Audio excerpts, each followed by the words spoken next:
के द्वारा, एक कुंवारी के द्वारा पैदा हुए। और हम देखते हैं कि उस कुंवारी को यीशु के द्वारा भेजा गया स्वर्गदूत, परमेश्वर के द्वारा भेजे गए स्वर्गदूत के द्वारा उसे संदेश मिलता है और वह उसके बाद गर्भवती होती है।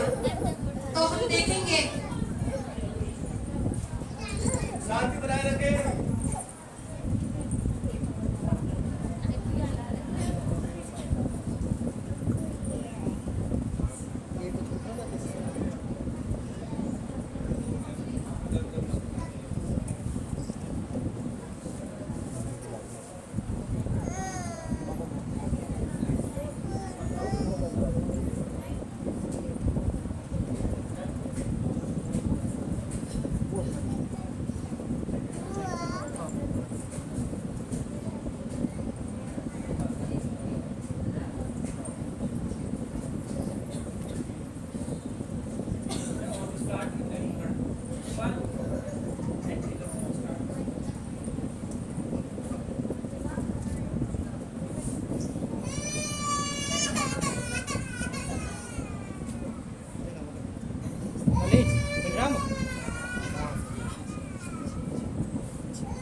आनंद और जय तेरी हो जिस पर ईश्वर का अनुग्रह हुआ है।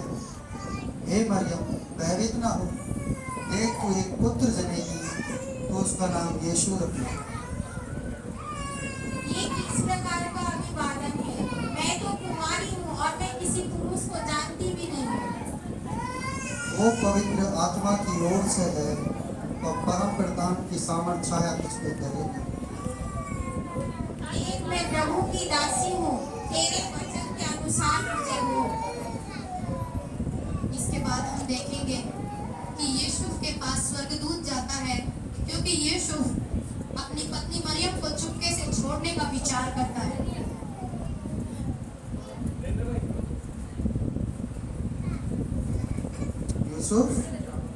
यूसुफ, दाऊद की संतान, तू अपनी पत्नी मरियम को अपने यहाँ लाने से ना डर। जो उसके गर्भ में है वो पवित्र आत्मा की ओर से है। वह एक पुत्र जनेगी, तो उसका नाम यीशु रखना।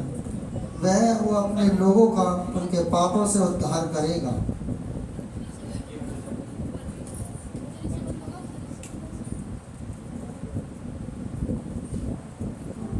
अरे परमेश्वर ने मुझसे बातचीत की, परमेश्वर ने मुझसे बातचीत की, मुझे मरियम को लाना होगा। मरियम, परमेश्वर ने मुझसे बातचीत की है और उसने कहा है कि पवित्र आत्मा के द्वारा एक बालक उत्पन्न होगा जिसका नाम यीशु रखेंगे। आओ मेरे साथ चलो। इसके बाद यूसुफ और मरियम बैतलहम नगर को चले जाते हैं और वहां पर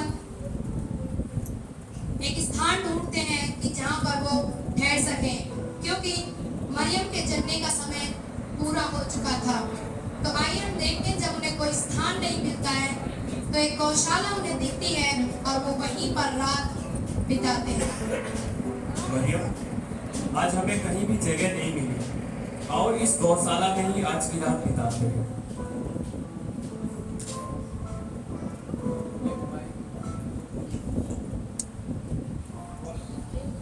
जब वो वहां ठहरते हैं तो उस रात में उस जगह पर यीशु का जन्म हो जाता है और उसके बाद हम देखेंगे कि यीशु धीरे धीरे बड़ा होता जाता है और उसके बाद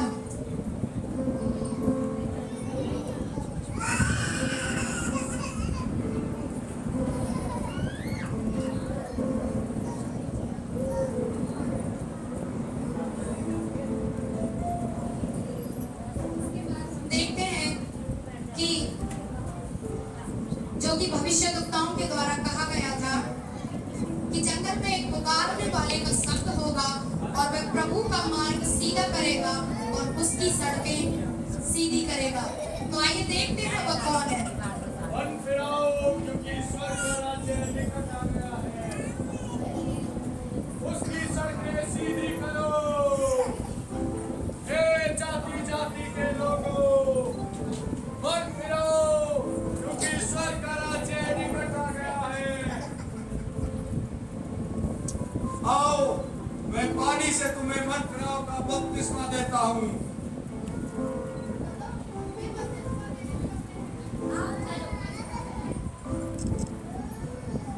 एसाव के बच्चों, तुम्हें किसने जता दिया कि आने वाले क्रोध से भागो? अब्राहम हमारा पिता है, इसलिए हम भी चाहते हैं कि हम बपतिस्मा लें। पहले मन फिराव के योग्य फल लाओ और अपने अपने मन में यह न सोचो कि तुम्हारा पिता अब्राहम है, परंतु मैं तुमसे सच कहता हूँ, परमेश्वर इन पत्थरों से अब्राहम के लिए संतान उत्पन्न कर सकता है। अब कुल्हाड़ा पेड़ों की जड़ों पर रखा हुआ है, इसलिए जो पेड़ अच्छा फल नहीं लाता वह काटा और आग में झोंका जाएगा। हमारे लिए तो मूसा की व्यवस्था पर चलना ही काफी है। अब्राहम हमारा पिता है, इसलिए हमें आवश्यकता नहीं कि हम बपतिस्मा ले। आओ हम आराधनालय में चलते हैं। मैं तो तुम्हें मन फिराव के लिए पानी से बपतिस्मा देता हूँ, परंतु जो मेरे बाद आने वाला है वह मुझसे शक्तिशाली है।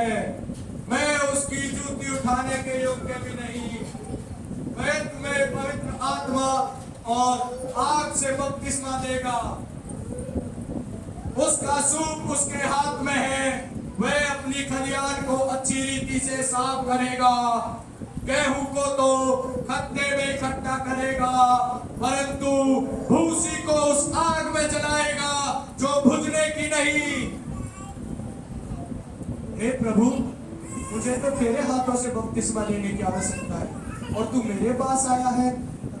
तो ऐसा ही है, क्योंकि हमें इसी रीति से सारी धार्मिकताओं को पूरा करना उचित है। जो आज्ञा प्रभु।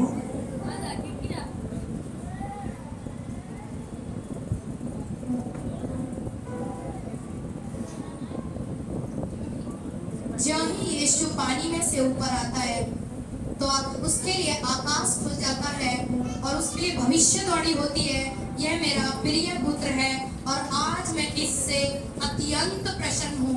और पवित्र आत्मा कबूतर की नाई उस पर ठहर जाता है।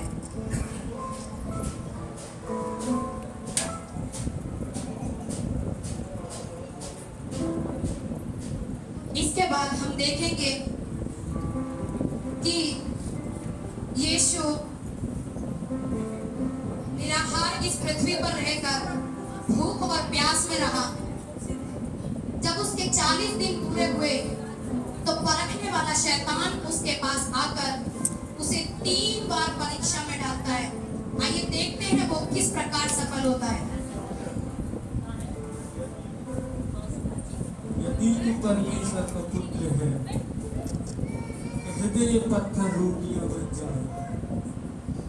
लिखा है, मनुष्य केवल रोटी ही से नहीं परंतु परमेश्वर के मुख से निकले वाले वचन से जीवित रहेगा। तब इब्लीस उसे पवित्र नगर में ले गया और मंदिर के कंगूरे पर खड़ा किया। और देखते हैं अब उससे क्या कहा शैतान ने।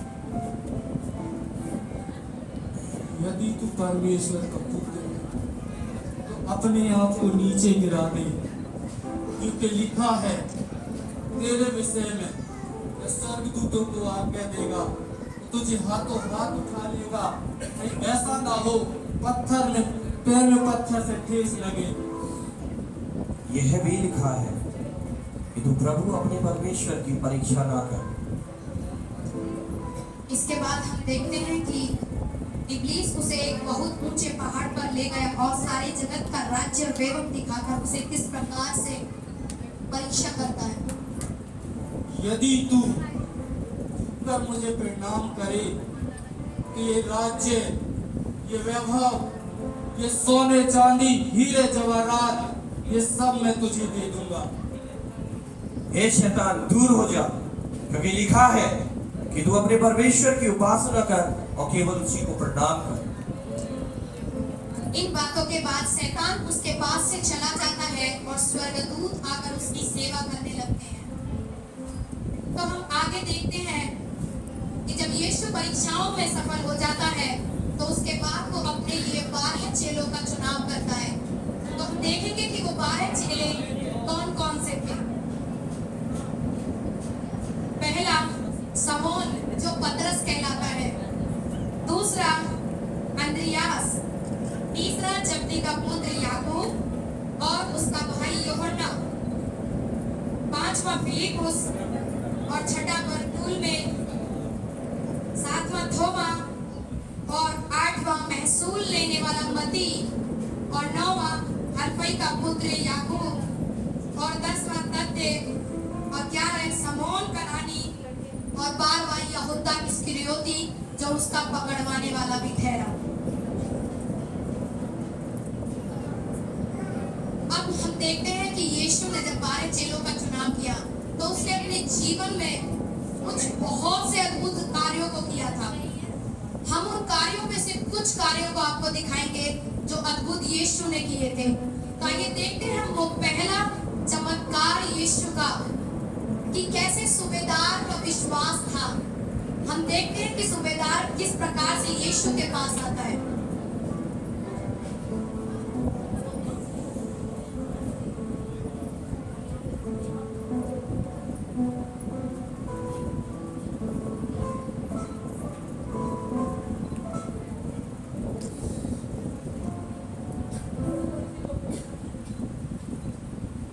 हे प्रभु, मेरा सेवक लकवे के रोग से पीड़ित पड़ा है।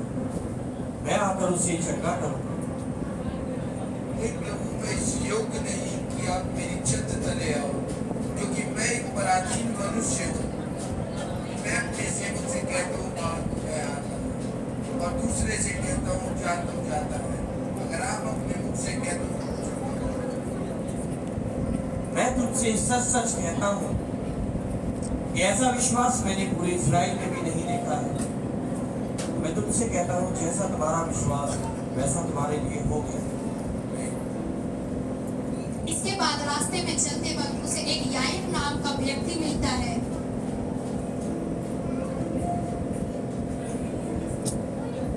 हे प्रभु, मेरी बेटी बहुत बीमार है, मैं मरने पर है। आप मेरे यहाँ चले तो वह चंगी हो जाएगी। अब हम तुम्हारे घर चले। किसने मुझे छुआ? यह भीड़ तुझ पर गिरी पड़ती है, तो इनमें से किसी न किसी ने तुझे छुआ ही होगा। नहीं, मैंने जान लिया है किसी ने अपने विश्वास के साथ मुझे छुआ है, क्योंकि मुझ में से सामर्थ निकली है। हे प्रभु, मैंने तुझे छुआ है प्रभु। मैं 12 वर्ष से मुझे लहू बहने का रोग था प्रभु। मैंने तेरे बारे में चर्चा सुनी कि तू बीमारों को चंगा करने वाला है, और मेरे मन में ये विश्वास आया कि यदि मैं तेरे वस्त्र को भी छू लूंगी तो मैं चंगी हो जाऊंगी। हे बेटी, तेरे विश्वास ने तुझे चंगा किया है। जा और इस बीमारी से बची रहे। अब हम तुम्हारे घर चले।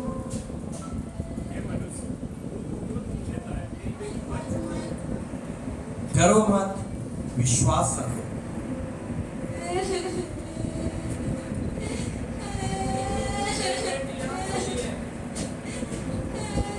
तुम लोग वहीं ठहरो। यूहन्ना, पतरस, याकूब तो मेरे साथ आओ।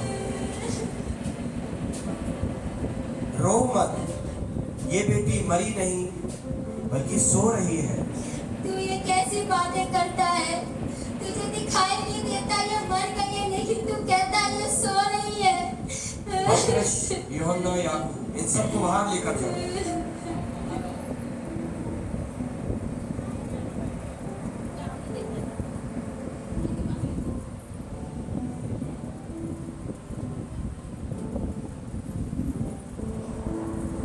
हे बेटी, उठ।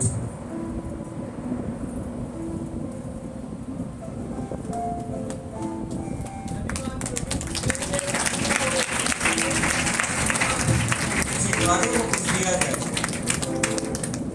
आओ, हम चलते हैं।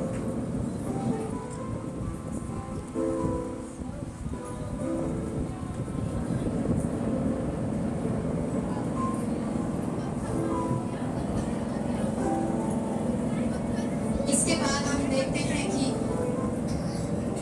एक पापिन स्त्री पाप करते हुए उन्हें पकड़ी मिलती है।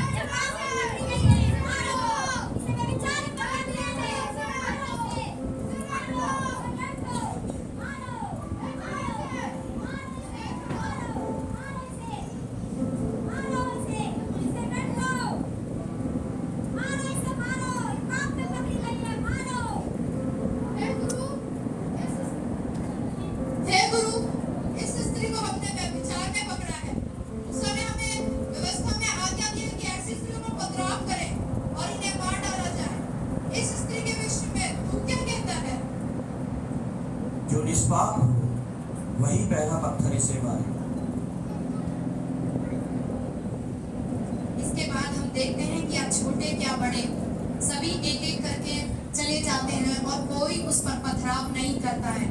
हे नारी, वे सब कहाँ गए? क्या किसी ने तुझ पर दंड की आज्ञा नहीं दी? किसी ने नहीं प्रभु। मैं भी तुझ पर कोई दंड की आज्ञा नहीं देता हूँ। जा और फिर पाप ना करना। हम देखते हैं कि यीशु ने एक व्यभिचारिणी स्त्री पर भी दया की और इसके बाद हम देखते हैं कि यीशु मसीह अपने उन 12 चेलों के साथ प्रभु भोज करते हैं। उस वक्त करते हैं जब वो उस रात पकड़वाने वाले थे और उसी प्रभु भोज में वो करते समय बताते हैं कि वह चेला कौन सा होगा जो उन्हें विश्वासघात से पकड़वाएगा। वह चेला जो था यहूदा इस्करियोती था। तो हम देखते हैं कि यहूदा इस्करियोती किस प्रकार से यहूदियों के साथ मिलकर यीशु को पकड़ने का षड्यंत्र रचता है।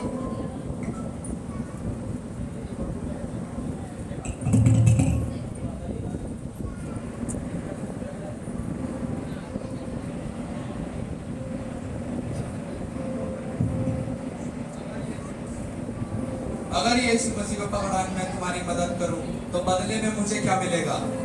क्या तू सच में यीशु की बात करता है? हाँ, मैं उसी की बात कर रहा हूँ। यदि तू ऐसा करता है तो हम तुझे 30 चांदी के सिक्के देंगे। क्या तू उससे सहमत है? ठीक है।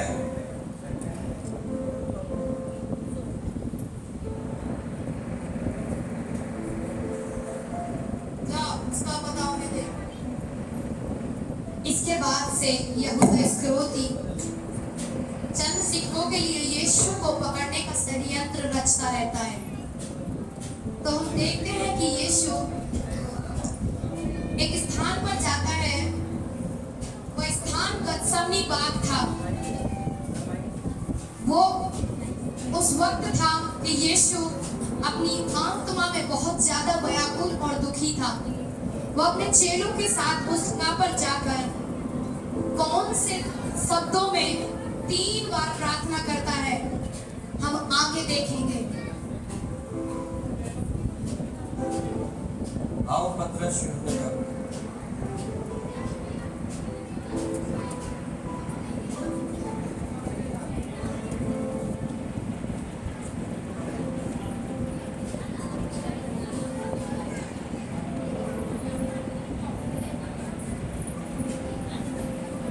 पतरस, यूहन्ना और याकूब, मेरा मन बहुत उदास है, यहाँ तक कि मेरा प्राण निकलने पर है। तुम लोग यही ठहरो और मेरे साथ जागते रहो।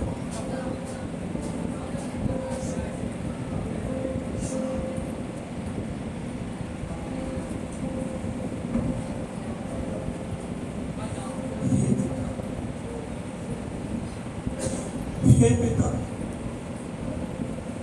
यदि हो सके तो ये दुख का कटोरा मेरे सामने से टल जाए, फिर भी मेरी नहीं पिता, तेरी इच्छा पूरी हो।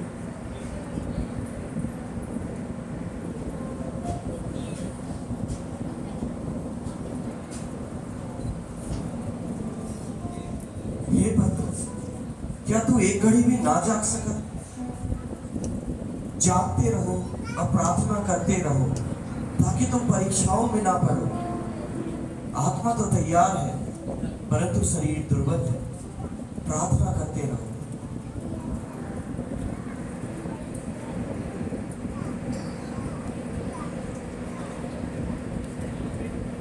जब यीशु प्रार्थना कर रहा था,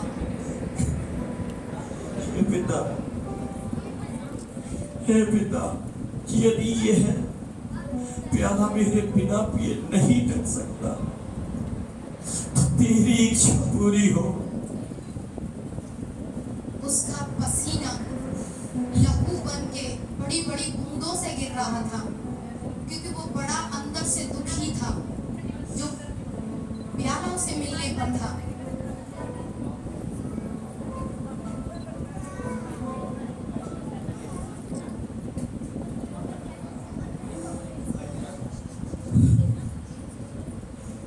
हे पिता,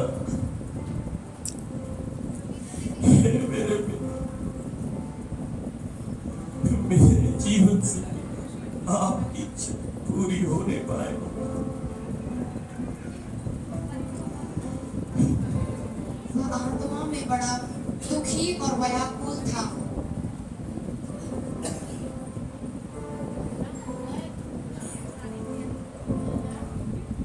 अब तुम विश्राम और सोते रहो। देखो वो घड़ी आ पहुंची है जो मनुष्य का पुत्र पापियों के हाथ पकड़वाया जाता है। जिसकी मैं देखो, चुम्बन पकड़वाने लूंगा के लिए वो आ रहा है। जिसकी मैं चुम्बन लूंगा समझ लेना वही यीशु है। आइए देखते हैं हम यीशु के पकड़वाने वाले जब निकट आते हैं तो क्या होता है।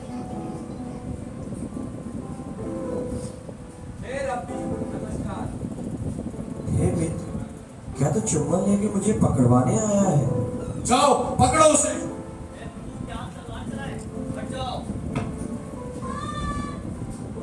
पतरस, अपनी तलवार को मैदान में रख। क्या तुम नहीं जानते हो कि जो तलवार चलाते हैं वो तलवार से नष्ट किए जाएंगे?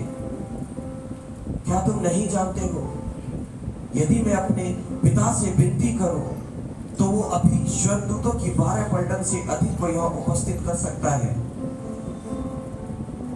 तुम लोग मुझे तलवार और भाले लेके डाकुओं के समान पकड़ने को आए हो। जब मैं तुम्हारे बीच आराधनालय में था क्या तब तुम मुझे पकड़ सके? मगर ये इसलिए हुआ जो भविष्यवक्ता यशायाह ने कहा था वो पूरा हो सके। चलो लेकर चलो इसे और इसके चेलों को भी पकड़ो। इसके बाद यीशु को न्याय के लिए पिलातुस के सामने उपस्थित किया जाता है।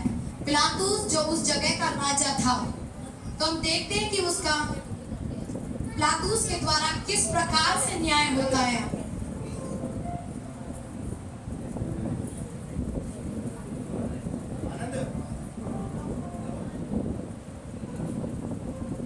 तो आइए हम देखते हैं कि राजा और यीशु का क्या क्या वार्तालाप होता है।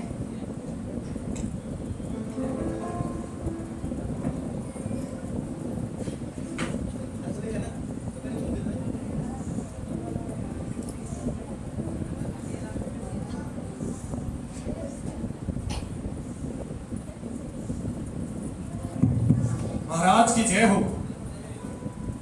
महाराज की जय हो। राजा जी पधार रहे हैं। महाराज की जय हो। राजा जी पधार रहे हैं।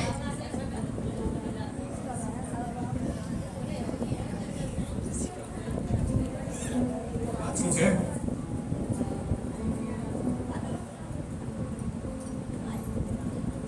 सैनिकों, उस बंदी को लेकर आओ।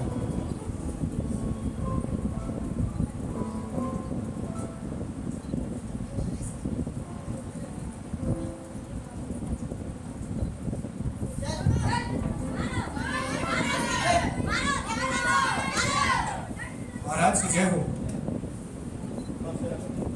महाराज, हम एक बंदी को लेकर के आए हैं जिसका नाम यीशु है।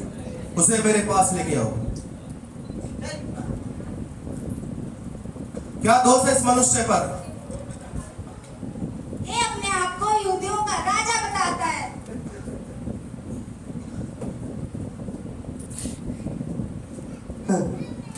क्या सच में तू यहूदियों का राजा है? कहता है। मगर मैं इस बातों में इस मनुष्य पर कोई दोष नहीं पाता। यदि कोई और दोष है तो बताओ। ये मनुष्य कहता है कि जिस मंदिर को सुलेमान ने 40 वर्षों में बनाया, ये उसे 3 दिन में बना देगा। ये अपने आप को परमेश्वर का पुत्र बताता है और ये सबके दिनों को तोड़ता है। ये तो दुष्ट आत्मा की सहायता से लोगों को चंगा करता है और उन्हें भरमाता है। इसे क्रूस पर चढ़ाओ, इसे क्रूस पर चढ़ाओ। इन सारी बातों पर मैं इस मनुष्य में ऐसा कोई दोष नहीं पाता जिसके कारण इसे क्रूस पर चढ़ाया जाए। इसे क्रूस पर चढ़ाओ, इसे मारो, इसे क्रूस पर चढ़ाओ, इसे मारो। मगर मैं तुम्हारे कहने पर इसे मैं कुछ कोड़े लगवाकर छोड़ देता हूँ। सेनापति, इसे कोड़े लगाकर छोड़ दो, मगर किंतु ध्यान रहे इसकी मृत्यु ना हो। सैनिकों, लेकर चलो इसे। इन बातों के बाद यीशु को एक दुख भरी पीड़ा के लिए लाया जाता है। ये समय वो था कि जब यीशु की देह पर इतने कोड़े मारे कि उसके शरीर को ऐसा कर दिया जैसे किसी ने हल चलाया हो।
मैंने तुमसे कहा था कि इसको कोड़े मारने, ये नहीं कि इसको मार दो।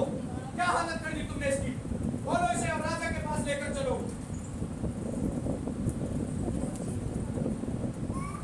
इसके बाद यीशु को, जो कि जख्मी हो चुका था, उसे ठट्ठा कर करके यीशु के पास, पिलातुस के पास फिर से लिया जाता है, क्योंकि यहूदियों को इतने कोड़े लगवाने के बाद भी चैन नहीं मिला था। वो चाहते थे कि वो मृत्यु को पाए और वो क्रूस पर चढ़ाया जाए। तो आइए हम देखते हैं कि राजा इसके विषय में क्या कहता है।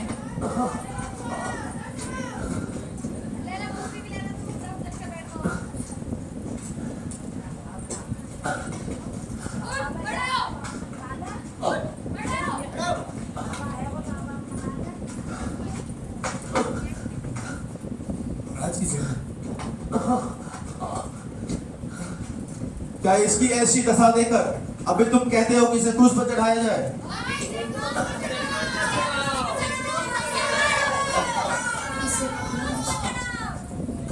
रीति के अनुसार हर वर्ष मुझे एक बंदी को यहाँ से छोड़ा जाता है।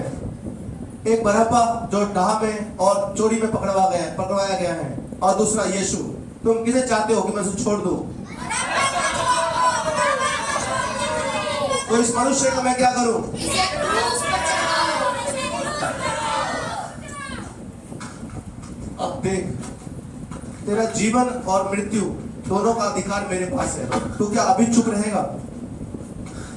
तुझे यदि ऊपर से अधिकार ना दिया जाता तो मेरे ऊपर तेरा कोई अधिकार ना होता।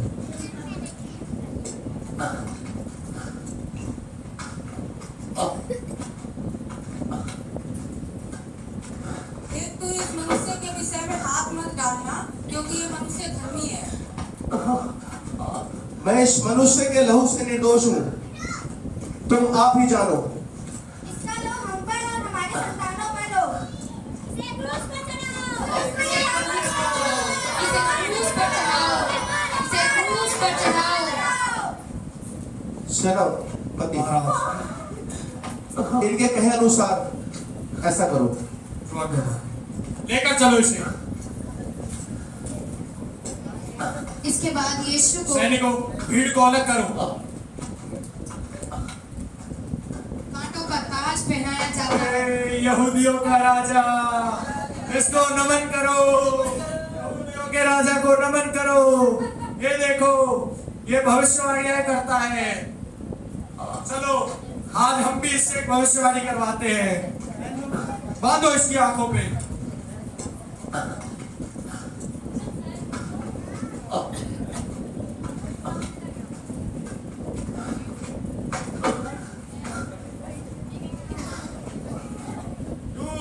क्या हुआ तुझे? ए राजा, बता बता, किसने मारा तुझे? भविष्यवाणी करता है ना तू? कर, किसने मारा तुझे? बता, क्यों? क्या हुआ? बता किसने मारा? राजा को प्रणाम हो, राजा का मुकुट लाया जाए।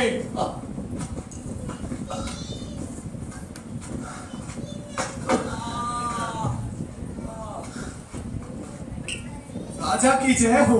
ये देखो यहूदियों का राजा, देखो इसको, देखो। ये देखो, चलो लेकर चलो इसे।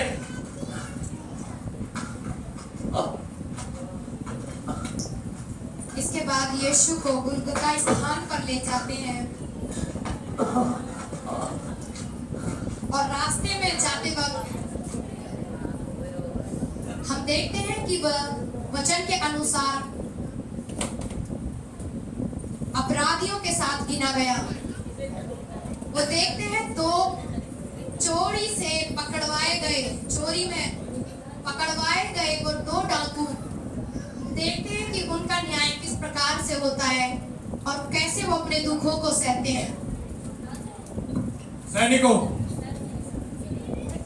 लेकर चलो इन्हें।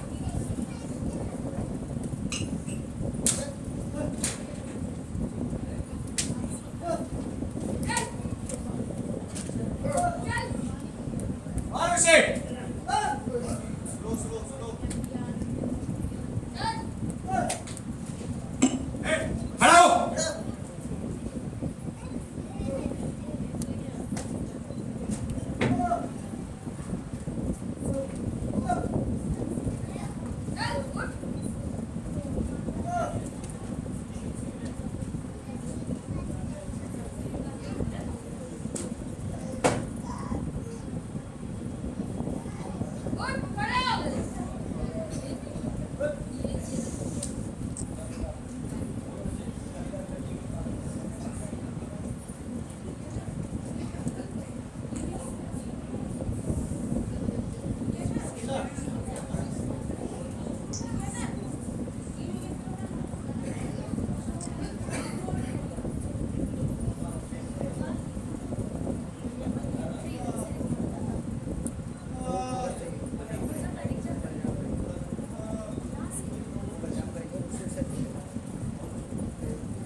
चलो लेकर चलो इसे।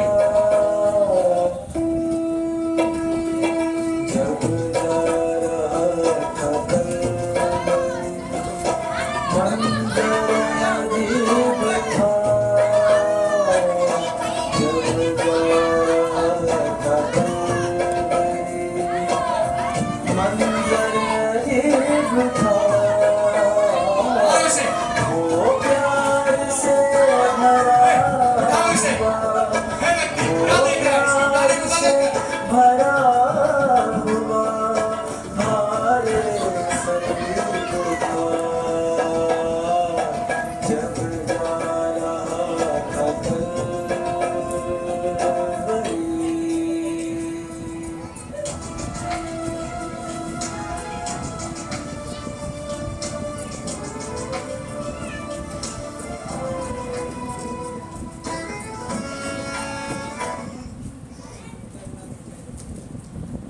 आप लोग ताली बजा सकते हो। वो दर्द, वो सिचुएशन को याद करो, कितना भयानक होगा।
शोर है? ये वस्त्र यीशु का ये चाहिए। यदि तुम्हें ये वस्त्र चाहिए तो इसके नाम की आपस में चिट्ठी डालो, और जिसकी चिट्ठी निकले ये वस्त्र उसी का।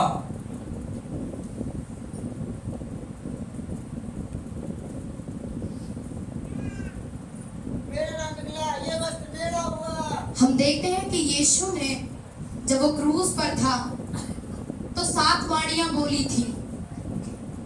हम देखते हैं वो 7 में से पहली वाणी कौन सी थी जब यीशु ने क्रूस पर कही?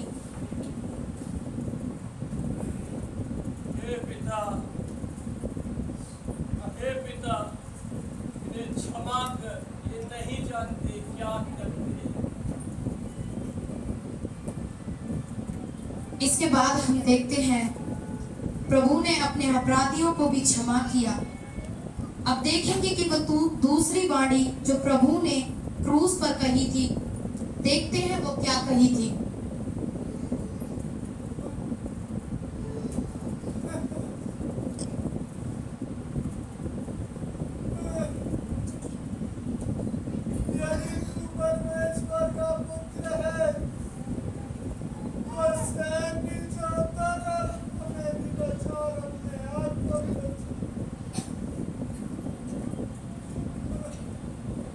परमेश्वर से भी नहीं डरता। हम तो न्याय अनुसार अपने पापों का सही फल पा रहे हैं, लेकिन ये तो अनुचित रीति से दंड पा रहा है। हे यीशु, जब तू वापस आए अपने आगमन में तो मेरी भी सुनी दे। मैं तुमसे सच सच कहता हूँ कि तू आज ही मेरे साथ स्वर्गलोक में होगा। हालेलुया। जब 2 डाकुओं में से एक ने अपने पापों का अंगीकार किया तो प्रभु ने उससे वायदा किया कि तू आज ही मेरे साथ स्वर्गलोक में होगा। तो आइए हम देखते हैं वो तीसरी वाणी, क्रूस पर रहते हुए भी परमेश्वर ने जो अपने फर्ज को पूरा किया, देखते हैं वो क्या था।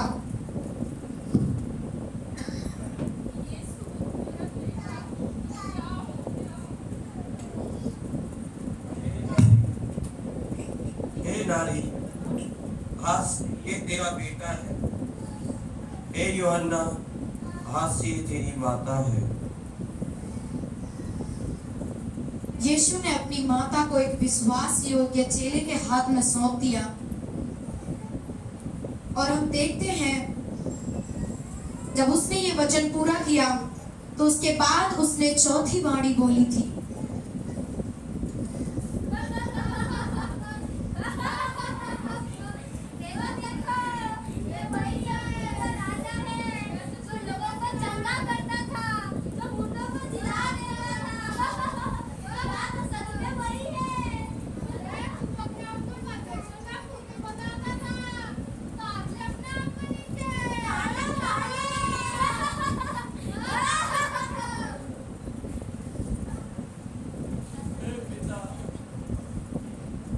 हे पिता, तूने मुझे क्यों छोड़ दिया?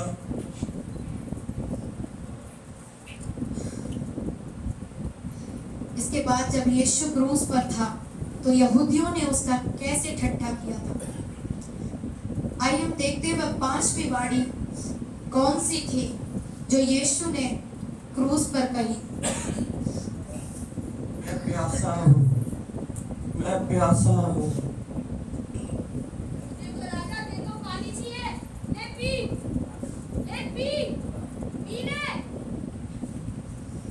भविष्यवाणियों के द्वारा जो कहा गया था कि उसे प्यास लगी पर उसे पानी नहीं, उसके बदले सिरका दिया गया।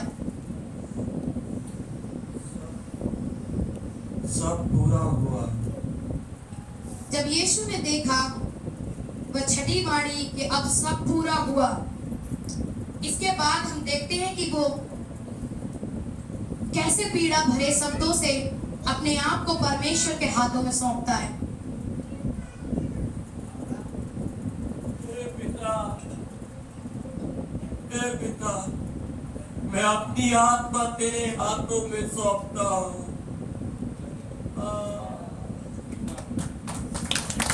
लगभग दोपहर से तीसरे पहर अंधेरा छाया रहा और सूर्य का उजाला जाता रहा और मंदिर का पर्दा फटकर बीच में से 2 टुकड़े हो गया और यीशु ने बड़े शब्द से पुकार कर कहा, हे मेरे पिता, मैं अपनी आत्मा तेरे हाथों में सौंपता हूँ। यह कहकर बड़े शब्द से प्राण त्याग दिए। ये क्या हुआ? ये मुझसे क्या हुआ? ये सच में परमेश्वर का पुत्र था। ये मुझसे क्या हुआ?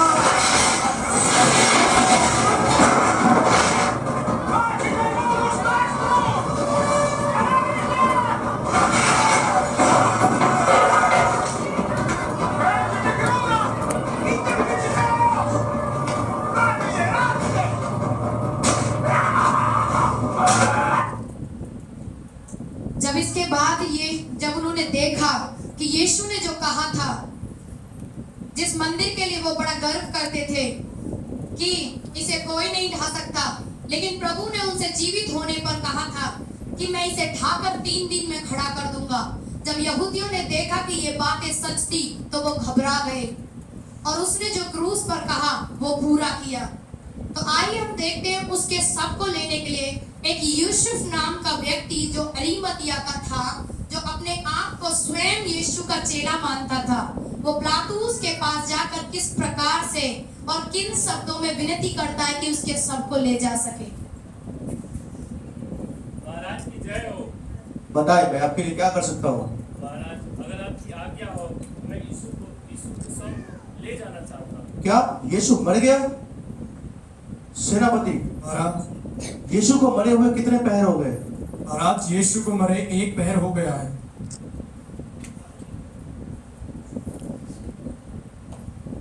ठीक है, यीशु के शव को इनको सौंप दो। जो आज्ञा महाराज। महाराज की जय हो। चलो सैनिकों। इसके बाद वो यीशु के सब को ले जाते हैं और एक ऐसी नई कब्र में जो उस यूसुफ ने नई रखी थी, उसमें कभी कोई भी मुर्दा ना रखा गया था। उस नई कब्र के लिए यूसुफ उसे वहां पर दफनाने के लिए, रखने के लिए ले जाता है।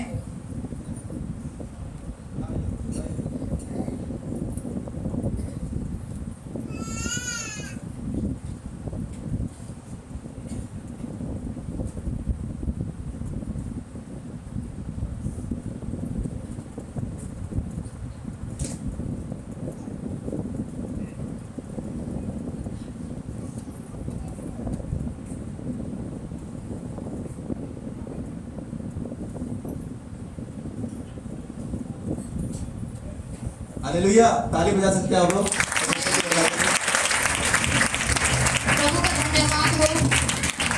इस प्रकार से यीशु ने हमारे लिए पृथ्वी पर रहकर दुख और पीड़ाओं को सहा और वो हमारे लिए अपने आप को बलिदान कर गया। जैसे कि उसने 7 वाणियों को कहा था, हम फिर से उन्हें एक बार बोलेंगे। तब यीशु ने कहा, हे पिता, इन्हें क्षमा कर, क्योंकि ये नहीं जानते कि ये क्या कर रहे हैं।